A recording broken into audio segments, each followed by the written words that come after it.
Assalamualaikum warahmatullahi wabarakatuh. Teman-teman, selamat datang kembali di Dollar Hunter. Jadi di sini kita akan update informasi terbaru seputar perkembangan dan situasi terkini yang terjadi di seputar dunia cryptocurrency, teman-teman. Namun seperti biasa, sebelum kita berbicara tentang dunia kripto, mari hari ini kita berdoa bersama-sama memohon kepada Allah agar kita semua senantiasa diberikan nikmat berupa kesehatan dan juga diberikan keberkahan dalam setiap rezeki yang kita terima pada hari ini, teman-teman. Oke teman-teman, hari ini kita akan jalan-jalan ke media online yang bernama Coin Edition. Ini ada sebuah update informasi terbaru dalam persoalan kasus XRP, teman-teman.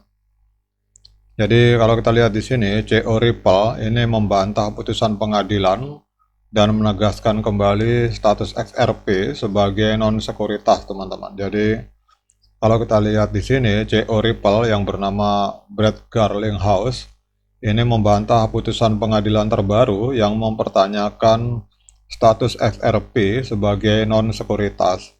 Dan ini menegaskan kembali pendiriannya dan mengklarifikasi implikasinya terhadap gugatan yang sedang berlangsung, teman-teman. Jadi kalau kita lihat di sini, teman-teman, ada hakim yang bernama Hamilton ini mengajukan tuduhan pernyataan menyesatkan terhadap CO Ripple yang bernama Brett Garlinghouse. Ini kalau kita lihat di sini.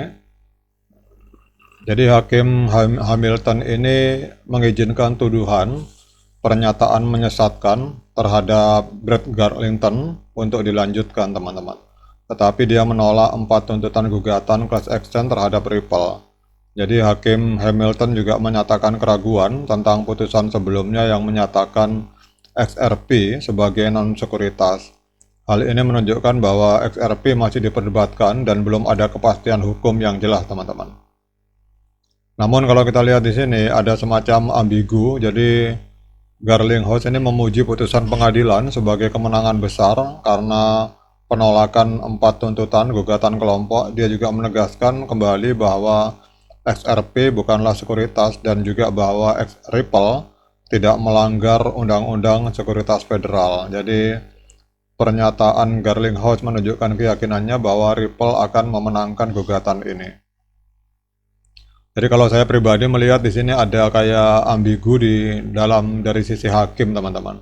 Jadi kalau kemarin kita tahu bahwa di New York itu analisa Torres menyatakan bahwa XRP bukan sekuritas, namun di sini ada hakim yang bernama Hamilton ini dari California. Beliau ini menyatakan bahwa XRP itu dalam class action, dia menyatakan 4 tuntutan class action terhadap Ripple itu dibatalkan oleh dia. Itu hal yang positif. Tetapi di sisi lain dia menyatakan bahwa XRP adalah sekuritas. Jadi 4 putusan itu menguntungkan Ripple, tapi 1 keputusan merugikan Ripple. Jadi hakim ini 1 orang, tapi melahirkan 2 putusan yang kontradiktif, teman-teman. Jadi ini agak memang luar biasa sistem pengadilan di Amerika, teman-teman. Jadi ada hakim yang membuat 2 putusan dalam 1 waktu dengan implikasi yang berbeda. Yang satu implikasinya positif bagi Ripple dengan membatalkan 4 tuntutan class action, tapi yang satu sisi, 1 putusan itu merugikan Ripple dengan menyatakan bahwa XRP adalah sekuritas. Jadi putusan pengadilan dan pernyataan Garlinghouse yang melawan putusan pengadilan yang menyatakan bahwa XRP adalah sekuritas ini memiliki implikasi penting bagi gugatan Ripple. Jadi putusan pengadilan menunjukkan bahwa Ripple masih menghadapi tujuan serius, tetapi penolakan 4 tuntutan class action merupakan kemenangan bagi perusahaan karena Hamilton di sini berpihak pada Ripple dalam persoalan tersebut. Namun dalam persoalan sekuritas dia tidak berpihak pada Ripple, teman-teman. Jadi pernyataan Garlinghouse yang menunjukkan keyakinannya bahwa Ripple ini akan memenangkan gugatan ini masih terlalu dini untuk mengatakan dengan pasti apa hasil dari kasus ini, teman-teman. Namun yang pasti adalah bahwa informasi terbaru mengenai CO Ripple yang bernama Brett Garlinghouse yang membantah putusan pengadilan terkait status XRP sebagai non-sekuritas ini memiliki beberapa dampak terhadap Ripple, teman-teman. Ini kalau kita berbicara dampak negatif, maka akan ada ketidakpastian hukum yang berkelanjutan. Jadi kelihatannya dramanya masih diputar, teman-teman. Namun yang saya rasa aneh adalah bahwa kalau kita melihat transaksi XRP beberapa saat di beberapa video saya sebelumnya, banyak sekali whale yang menyerok XRP kemudian mengeluarkan dari exchange, teman-teman. Jadi ada nuansa bahwa sistem pengadilan yang ada di Amerika ini didesain sedemikian rupa agar bagaimana caranya agar retail para pedagang kecil atau retail itu melepaskan XRP, teman-teman. Itu pendapat saya pribadi, sehingga XRP ini memang betul-betul koin yang disiapkan untuk institusi. Jadi jangan sampai retail atau orang biasa memegang koin ini. Itu pendapat saya seperti itu, sehingga dikondisikan drama Korea yang berkelanjutan sampai hari ini. Mungkin teman-teman punya pendapat lain, silakan komen di kolom komentar, teman-teman. Namun nuansanya keras sekali kalau dalam sudut pandang saya, bahwa kasus hukum Ripple ini semacam drama politik yang luar biasa di dalam dunia kripto, teman-teman.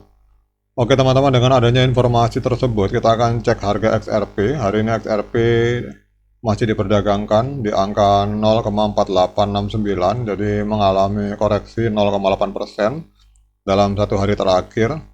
Kita akan lihat apakah layak bagi kita untuk masuk membeli XRP pada saat ini, karena bear market itu adalah peluang, teman-teman. Kalau market bullish saya tidak menyarankan kita untuk membeli, tapi kalau pada saat market berdarah-darah seperti ini, kita bisa milih-milih aset apa yang ingin kita beli, teman-teman. Kita akan pakai MA Cross 50 dan 200. Namun seperti biasa saya ingatkan pada teman-teman, saya bukan penasihat keuangan.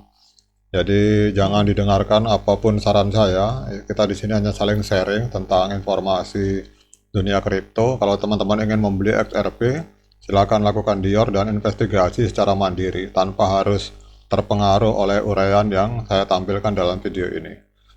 Kalau menurut pendapat saya pribadi, teman-teman, saya tidak akan masuk ke XRP untuk hari ini karena di time frame daily ini terjadi dead cross pada tanggal 30 April 2024, jadi MA50 memotong MA200 ke bawah, teman-teman.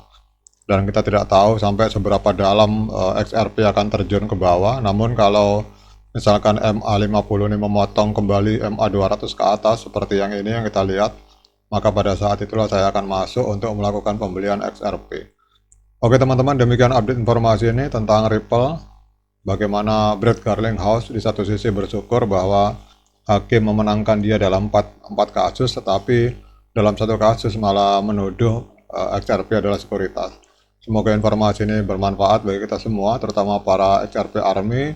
Tetap semangat menunggu bull run di tahun 2024 ini. Sekian dari saya, Assalamualaikum warahmatullahi wabarakatuh.